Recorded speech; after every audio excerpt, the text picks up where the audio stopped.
Shane Lucas membongkar satu lagi keistimewaan dari kemewahan gaya hidup Mario Dandi Satrio.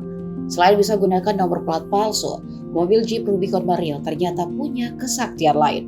Hal itu diutarakan Shane melalui kuasa hukumnya Happy Sihombing.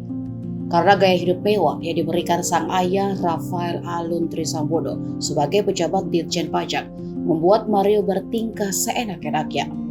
Mario ketika sedang menggunakan Rubicon tersebut tidak membayar jika melewati jalur tol.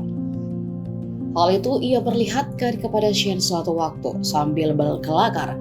Ini caranya tidak bayar lewat tol. Bukan hanya Mario, gaya hidup mewah juga selalu diperlihatkan ibu Mario, Ernie Meikitorondek.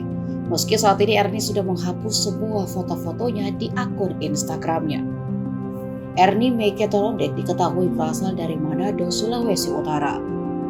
Pasangan Ernie dan Rafael Alun Trisambodo memiliki 4 orang anak yang bernama Angelina Embun Prasasya, yang kedua Christopher Diaksa Dharma, yang ketiga Mario Dandi Satrio, dan yang keempat adalah Rico.